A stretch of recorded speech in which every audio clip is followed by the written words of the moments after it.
কি করবো কিচ্ছু বুঝতেছি না। 5-6 মাস হয়ে গেল বিদেশ গেছি, এখন পর্যন্ত কোনো খোঁজ খবর নাই।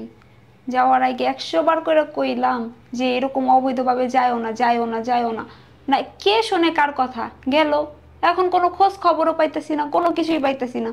ঘর ভাড়া বাইজে গেছে 2-3 মাসের। এখন এই ঘর ভাড়াগুলো আমি কেমনে দিব, সংসার কিভাবে চালাবো। আবার ওর বোনরে রেখে গেছে বাসায়, আমি তো আমার নিজের পেটই চালাইতে পারতাছি না, এখন ওর পেট আবার কিভাবে চালামু। যাওয়ার আগে 100 বার করে কইলাম, আমার কথার কি কোনো মূল্য আছে? এখন আমি কি করব, এই সংসার কিভাবে চালাবো? 2টা মুখ, 2টা পেট, এই 2 পেটের খাউন কিভাবে জোটাবো আমি? কোনো খোঁজ খবর নাই, বাইসে আছে নাকি মরে গেছে। মানুষের কাছে কইলে মানুষ তো কয় মনে হয় মরে গেছে, যে হয়তো কোনো খোঁজ খবর নাই। আর মানুষের কাছে কত দিন ঋণ করে চলুম, এই ঋণ করতে করতে এখন আর কোনো মানুষ ঋণও দিতে চায় না, পরিশোধ করবা কেমনে? তোমার জামাই মনে হয় মরেই গেছে, তোমার জামাই আর কোনোদিন তোমার টাকা পাঠাইবো না, আর তুমি পরিশোধ করতেও পারবা না। এখন কি করুম? যাই হোক, একটা না একটা কিছু তো করতেই হইব, এখন নিজের পেট তো চালান লাগবো। ওর সুন্দরী বোন তো রাইখেই গেছে, এখন ওরে দিয়েই টাকা কামামো, ও খাইতে পারবো আমিও খাইতে পারবো, এইটাই করতে হইব। তাছাড়া আর কোনো উপায় দেখতেছি না আমি, না যাই ব্যবস্থা একটা করতে হইব। কাস্টমার আইসো মনে হয়। আসছো? কি অবস্থা ভাবি? এই তো ভালো, বসো। কই আছে, শোনো ভাই, তোমার একটা কথা বলি। ও কিন্তু এরকম কাজ জীবনেও করে নাই, বুঝছো? একদম পিওর অরিজিনাল খাঁটি।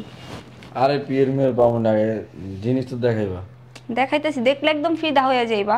যাই করো সাবধানে, ঠিক আছে? আচ্ছা ঠিক আছে, ডাকো না। এই ঝুমুর, ঝুমুর। জি ভাবি। বয়। বলেন।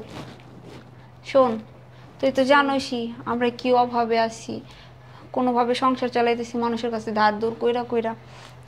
শোন না বোন, তুই আর না করিস না, বুঝছোস?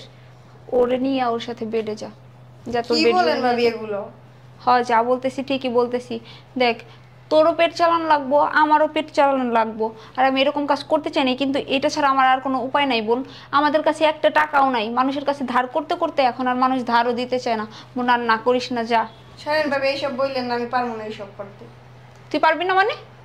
খাইতে পাই না দেখে এখন বেডরুমে যাও। অবশ্যই।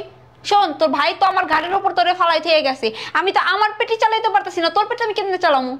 না ভাবি, আমি এইসব করতে পারবো না। তুই পারবি না? তোর বড় বাপে শুদ্ধ পারবো। যা, যা রুমে যা। না আই ভাবি, যাও, পারবো না এইসব করতে কিছু। তুমি ওরে নিয়ে যাও রুমে। আয় যা। আরে শোন, যা। আরে ছাড়েন তো, দূর। আরে আসো। কি? তুই পারবি না? তোরে দিয়ে কিভাবে পারাইতে হয় সেটা আমার খুব ভালো করে জানা আছে। সরেন, ধরেন না আমারে। ধর্ম না মানে? সরেন, ছাড়েন। আরে শোন, তোরে 2,000 টাকা দিয়ে জায়গা আনছি, বুঝছিস নাই? চল।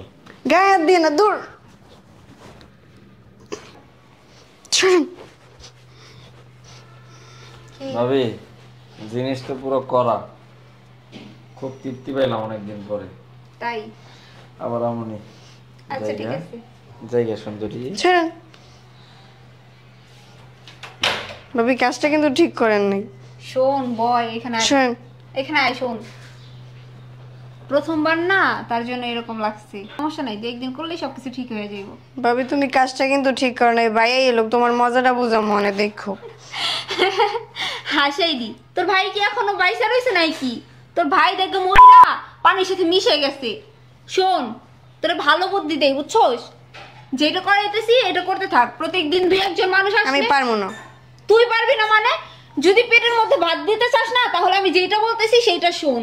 তোর ভাই তো দুনিয়ার টাকা ঋণ করে থেকে গেছে, এই ঋণ আমি কোত্থেকে দিমু? আমার দ্বারা কি সম্ভব এই ঋণ শোধ করা? শোন, আমি তোরে যে বুদ্ধি দিছি, প্রত্যেকদিন 2-1 মানুষ আসবো, যাই হোক দিনে যদি 2-3 হাজার টাকা করে টাকাও পাই, আমাদের দিনকাল ভালো মতো চলে যাইবো। আর এর সাথে তোর ভাই যে ঋণগুলো করে থেকে গেছে, ওই ঋণগুলো পরিশোধ করতে পারো। আর যদি আমার কথা না শুনোস, তাহলে রাস্তায় গিয়ে না খাই মরবা। আমি না খাই, তুমি ঘরে বই এইসব করো, তোমার টাকার প্রয়োজন হইলে। আমি থাকতে তোর আমি রাস্তায় তো বেরোইতে দিব না, তোর এই বাড়িতে থাইকে এইগুলো করতে হইব, আমি যা যা কমু সব শুনতে হইব। আর যদি আমার কথা না শুনোস না তাইলে তোর তোর খাওন বন্ধ। শোন, তোর ভাই যে টাকা ঋণ করে থেকে গেছে না, ওই টাকা তোরে দিয়েই শোধ করামু, ঠিক আছে? কে তুমি করতে পারো না ভাবি? তুমি করলে তোর বেশি টাকা পাবা। শোন, আমার তো চাহিদা কম, কারণ আমি একজন বিবাহিত মেয়ে, আর তোর তো এখনো বিয়ে শাদী হয় নাই, তোর চাহিদা বেশি, বুঝছস? যা রুমে যা। আর শোন, লোক আর একটা আইতেছে ভিআইপি, বুঝছস? সুন্দর করে সাজুগুজু করবি, মেকআপ একটু বেশি করে মারবি, যা। তুমি যে সাজতে পারো না? আরে যা, চল।